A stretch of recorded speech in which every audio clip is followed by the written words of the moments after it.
Hey guys, this is Danny Boy, and this is Traffic Jammed. This is the first level added in the Fire and Water DLC. Just as the name implies, it adds fire and water elementals. They're like the Earth Lords, but with a twist. The fire elementals, rather than breaking down into, say you have an Earth Lord that breaks down into 2 elementals that break down into 4 little elementals, the fire elementals and the fire lords, they turn into basically sappers. The fire lords, the biggest ones, turn into 4 sappers, and the fire elementals turn into 2.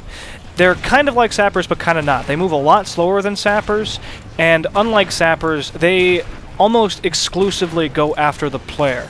So even if the player is nowhere near the elementals, they will still try to find you and seek you out, just like gnolls. However, if you are near walls, they try to detonate on you, they can damage your barricades. And it almost seems like after a certain period of time, they'll just blow up on a barricade if there's a barricade close to them. Not totally sure on that, but they definitely have damaged my barricades on more than one occasion. But generally speaking, they will not actually blow them up. Even on this level that really focuses on fire elementals, as long as you spec into reinforced barricades, they really shouldn't manage to destroy anything. I tried the healing barricades, but if enough of them do blow up on the barricade in a short enough period of time, they will overwhelm the healing. So just like I do with sappers, I always use reinforced barricades with sappers. I do the same with fire elementals. This DLC also added 3 new traps. It added a new ceiling trap called the Dart Spinner that shoots a huge barrage of darts, kind of like a machine gun, in all directions around it. It has a very large trigger radius, unlike the other ceiling traps. It doesn't do tremendously good damage, but you can stack a few of them all together and have them all go at the same time as enemies approach them, and the damage does rack up. They're great in use with grinders and just floor traps as a support mechanism, but if you're really looking for the delay that haymakers give you, it's still better to go with haymakers. So if you're using haymakers to deal with really powerful enemies like elementals and ogres and trolls, to just slow them down, to stun them with the upgrade, and just haymakers act as a temporary barrier that they can't walk through, it's definitely a better idea. Though you can spec the dart throwers into a freeze upgrade that has a chance to freeze enemies or charm enemies. Also, you could spec into a charm. Personally, I think the freeze is more useful as it triggers more frequently, it seems, and the charm is just totally random. You might get an ogre, or you more than likely are going to hit a orc of some sort. If there's 1 ogre and 50 orcs altogether, you're generally going to hit the orc, not the ogre, and the ogre is what you want to hit, so kind of just random chance and luck. Not a big fan of the charm, though I didn't use it extensively by any means. In addition to that, they added a wall trap. They added web spinners, which are actually quite useful. I have a feeling that they will be exceptionally useful for the sorceress who doesn't have tar traps. Be nice to stack them possibly with the freeze traps and really help slow down enemies for the sorceress, which is one of her main issues. Not as useful for a war mage, though I do use them not extensively, but they're a really important part of my strategy in the next level, and I will showcase them there.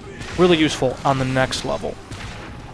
Finally, they added a floor teleporter. I'm not sure if that's the exact title, but that's essentially what it does. When an enemy walks on it, they are teleported to the beginning of the level where they spawn. Note, not to the door, but to the actual spawn area, so I have to wait for them to leave spawn again. I have a feeling that the teleporters are going to be very useful on Endless for the final waves once you're approaching 40 and 50 to deal with the really powerful enemies. And you can spec them to either leave coins, have a chance of leaving coins when they teleport, or to just burn them for some extra damage. Oh, and also the web spinners can be spec'd to do damage when the webs burn off. If enemies are hit by fire, when they have a web on them, the web will burn off. It'll remove the slow. So you can spec them into actually dealing damage instead of, so that you at least get that bonus when the webs burn off. And also, you can spec them to just increase the damage that enemies take when they're affected by the web traps, which I think overall is probably going to be your best bet, especially as a sorceress. But this level, it's important to note that the enemies spawn in the northwest and the southeast, and the southeast enemies will go for the northeast rift, and the northwest enemies will go for the southwest rift. So you have more time than you think to actually deal with them. So I set up most of my resources on the one side to deal with the southeast side, and then just a few to deal with these guys. Just one choke point with barricades and a tar trap and a grinder, and I generally deal with everything up here myself for the most part. And that's because it was very hard to really split my resources between the two sides, and just I wound up spreading myself too thin. And this way I can just know that, generally speaking, one side is safe and I can focus my attention on this other side. I am, of course, looking at my mini-map every now and then to see if anybody's getting through. So they go through the rift farthest away from their spawn point, which is really helpful and something I did not realize for a while. But that's why I've set up my strategy as I have, and it's a pretty standard strategy. Barricades into a small choke point with a grinder, and then stacking tar traps, and then haymakers to block enemies and do extra damage and stun them and whatever. One thing to note is the haymakers do have the tendency to knock orcs over your barricades, but it's not really a problem. I just killed them myself. Not a huge deal. So yeah, these things will explode after you. I'm using the blunderbuss to deal with them. I tend to, when I am being attacked by a lot of them, just run to my own traps and funnel them through a little kill zone, and then just spam grenades on them and kill them all at once. That was an accident. I will sell that in a second. That aggravates me to no end when I do stuff like that. But, oh well, I will get the opportunity to sell it. So I'm using a really standard loadout for me. I'm using the blunderbuss, which is what I basically always use. I'm using ice magic because, believe it or not, fire elementals are in fact weak to ice. Who knew? I'm as surprised as you are. I'm also using Mana Rage because I love the passive of just having extra mana, and it's really nice to use as a panic button and to use to help make par. In areas that, in levels that just have a tight par, you can just finish off a wave a lot faster by using that on cooldown, though I do tend to save it for emergencies. I always use either coin forges or the scavenger trinket for extra income, though I basically never use coin forges anymore. I much prefer the scavenger trinket and the freedom it gives you, plus I usually use up my floor tiles anyway for just barricades and different floor traps, star traps, whatever. Using arrow traps, I'll use them a little bit near the end just for some extra damage. I'm using, as basically always, haymakers and grinders as my bread and butter to kill everything. In my opinion, those are probably the two most powerful traps in the game, especially for cost. Just 700 for a haymaker is really a bargain. I don't actually wind up using the healing well, but I did have it just in case because I am constantly facing things that blow up on me and it's easy to take lots of damage. I believe I actually managed to get untouchable on this one, though. I never actually took damage, which was pretty cool. And, of course, barricades with reinforcements, as I mentioned, rather just reinforced barricades. So this DLC added 3 levels, 3 traps, and 2 new enemies. Quite frankly, though I do think it's fun and I do not regret the purchase, it is definitely not, I mean, when you really think about it, worth the money at all. $5. I believe the game cost $15 when it released. It might have cost as much as $20, so you're looking at either a third of the original game's cost or a fourth at most for, like, I don't know, a 10th or a 20th of the content that it offered. Probably more like a 20th of the content. I mean, it's nowhere near worth the money you're paying for it, at least looking it through that perspective.